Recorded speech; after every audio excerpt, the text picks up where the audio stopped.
Hello friends, स्वागत है आप सभी लोगों का हमारे चैनल क्विक स्टडी में। मैं कमल बेस्ट इस वीडियो के माध्यम से दोस्तों आपके यहाँ पर कराऊंगा टेक्निकल का दोस्तों फिजिक्स का पार्ट नंबर 3। इससे पहले दोस्तों आपको 2 पार्ट कराए जा चुके हैं, उनको भी आप जरूर देख लें। यदि आपने ना देखे हो तो उनको आप जरूर देख लें दोस्तों, ताकि आपके वो क्वेश्चन भी लगातार क्लियर होते रहें। और ये क्वेश्चन आपको जो बताए जा रहे हैं इनको दोस्तों आप लगातार नोट करते रहेंगे, ताकि आप एग्जाम के आने के पहले सारे क्वेश्चन रिवाइज कर पाएं। तो देखिए शुरू करते हैं पार्ट नंबर 3 में।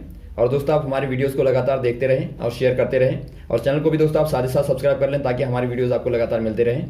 तो देखिए क्वेश्चन नंबर यहाँ पर दोस्तों पहला वाला क्या क्वेश्चन कहता है, अस्थायी चुंबक बनाए जाते हैं। अर्थात आपको बताना है दोस्तों non permanent magnets made by, ये किससे बनाए जाते हैं, नर्म लोहे से या इस्पात से या लोहे से या तांबे से। पहले हम समझेंगे दोस्तों जो चुंबक होते हैं बनाए कैसे जाते हैं।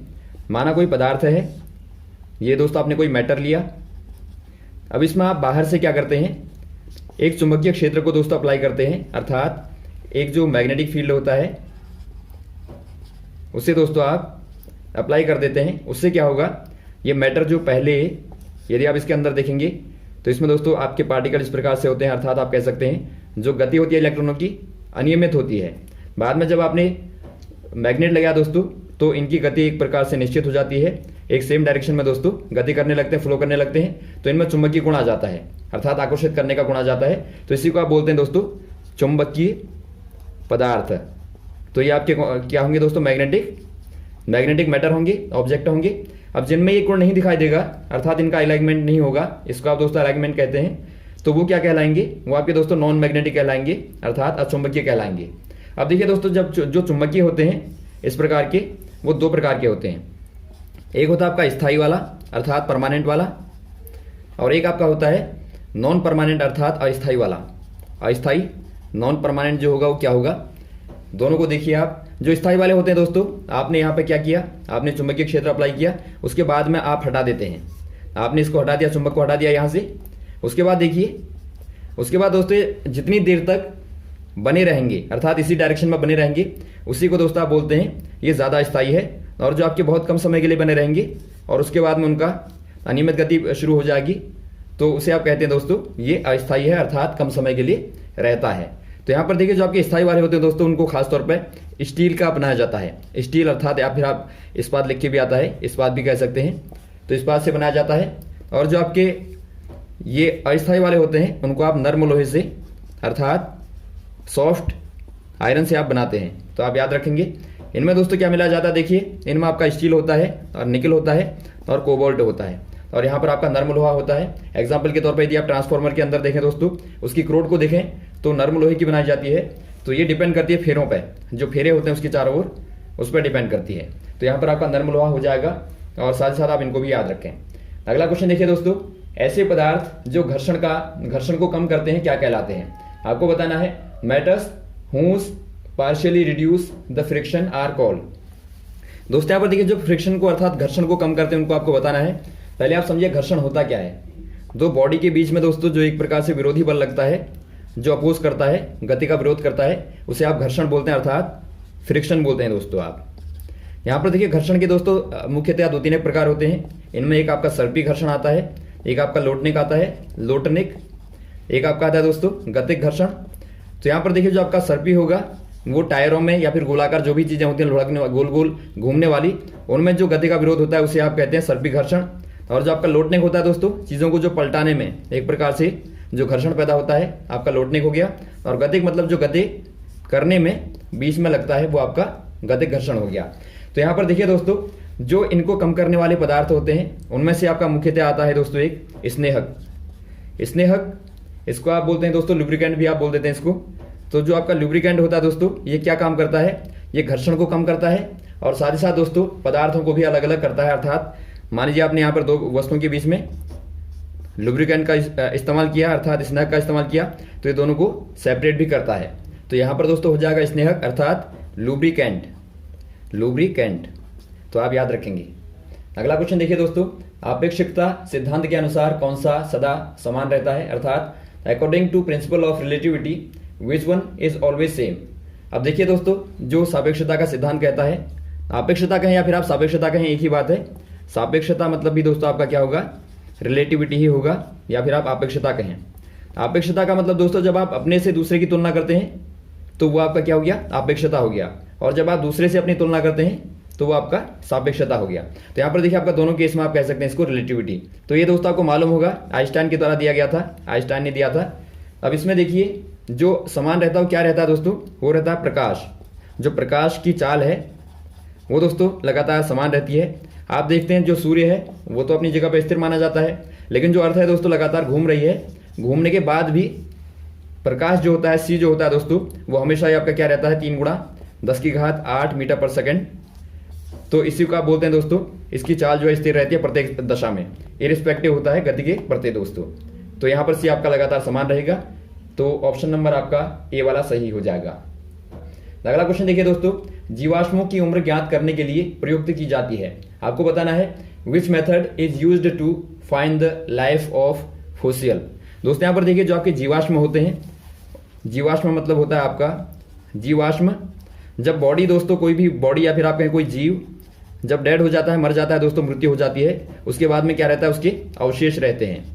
तो अवशेषों को ही दोस्तों आप क्या बोलते हैं, जीवाश्म बोलते हैं। इनके एग्जाम्पल आप देखते हैं, जो भी आपके बचे हुए सड़े दबे पदार्थ होते हैं वो जीवाश्म कहलाते हैं। तो यहाँ पर देखिए दोस्तों यदि आपको जीवाश्म की लाइफ को पता करना है अर्थात उसकी आयु को यदि आपको ज्ञात करना है तो आप क्या इस्तेमाल करते हैं आपको बताना है।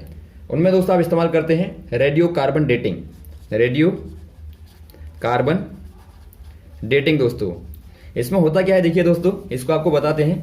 कार्बन की आपको मालूम होगा, कार्बन के दोस्तों 3 समस्थानिक होते हैं। समस्थानिक मतलब आइसोटोप, आइसोटोप समस्थानिक आपको मालूम होना चाहिए, बार बार बता रखा है। समस्थानिक वो होते हैं दोस्तों जिनमें प्रोटॉनों की संख्या बराबर होती है लेकिन उनका जो आणविक भार होता है वो अलग अलग होता है। तो यहाँ पर देखिए जो कार्बन होता है दोस्तों नेचर में वो आपका C12 के फॉर्म में होता है और C13 के फॉर्म में होता है और C14 के फॉर्म में होता है। अर्थात इनके जो आपके आणविक भार होते हैं ये अलग अलग होते हैं लेकिन प्रोटॉन आपके बराबर होंगे, सब में दोस्तों आपके 6 होते हैं। तो यहाँ पर देखिए C12 तो आपका कॉमन हो गया दोस्तों, जो कि आपका सर्वाधिक होता है। इनमें आपका जो C14 होता है वो क्या प्रॉपर्टी शो करता है, ये दोस्तों रेडियो एक्टिव प्रॉपर्टी शो करता है। रेडियो एक्टिव, रेडियो एक्टिव मतलब क्या होता है दोस्तों, ये लगातार क्या करेगा, जो आपकी रेडियो एक्टिव किरणें होती हैं, जो रेडियो रेज होती हैं दोस्तों, उनको क्या करता है, एमिट करता है। एमिट मतलब उनको उत्सर्जित करता है। उत्सर्जित करेगा तो क्या होगा, लगातार तरंगें निकलती रहेंगी। आपको मालूम होगा जो अल्फा बीटा गामा होती है वो क्या होती है दोस्तों, रेडियो एक्टिव होती हैं। तो ये लगातार निकलती रहेंगी तो इसका डीके होता रहेगा। डीके मतलब उसका क्षय होता रहेगा। तो डीके होने से दोस्तों क्या मालूम होगा आपको, ये लगातार कितना घट गया आपको मालूम हो जाएगा। इसकी जो अर्ध आयु होती है दोस्तों, जो लाइफ टाइम यदि आप आधी आयु देखें इसकी तो ये लगभग आपकी 57-34 होती है, इतने वर्ष की। अर्थात दोस्तों इतने वर्ष में ये केवल आधा डीके हो पाता है जो कार्बन 14 है। तो आपका पूरा डीके होने में कितना लगेगा, 2 टाइम लगेगा इसका दोस्तों। तो इसी के विघटन को देखते हुए दोस्तों आप किसी भी जीवाश्म की आयु को पता कर सकते हैं। तो ये दोस्तों आपकी कार्बन डेटिंग होती है और साथ में आप ये सारे बिंदु याद रखेंगे। अगला क्वेश्चन देखिए दोस्तों, पदार्थ के संवेग व वेग के अनुपात से क्या प्राप्त होता है, अर्थात the quantity we get with the ratio of momentum and velocity. दोस्तों यहाँ पर देखिए जो आपका मोमेंटम होता है और वेलोसिटी होती है, दोनों को आप समझिए पहले। माना कोई पदार्थ है m द्रव्यमान का, तो उसमें गति मान लीजिए आपका v है दोस्तों, तो आप क्या कहते हैं दोस्तों, जो द्रव्यमान गुणा वेग होता है उसको आप बोलते हैं संवेग। संवेग अर्थात मोमेंटम। इसको दोस्तों सर्वप्रथम न्यूटन ने ही डिफाइन किया था, आपको मालूम होना चाहिए, जब गति के नियम बताए थे तो वहां पर डिफाइन किया था। तो और यहाँ पर देखिए जो आपका वेग होता है, वेलोसिटी जो होती है दोस्तों, यह एक प्रकार की दोस्तों समान दिशा में होने वाली गति होती है, वेग जो है। तो दोनों को यदि आप अनुपात कर दें अर्थात mv/v कर दें दोस्तों, तो आपको क्या मिलता है, द्रव्यमान मिलता है अर्थात मास मिलता है। तो यहाँ पर आप कह देंगे द्रव्यमान आपको मिलेगा, ऑप्शन नंबर ए वाला।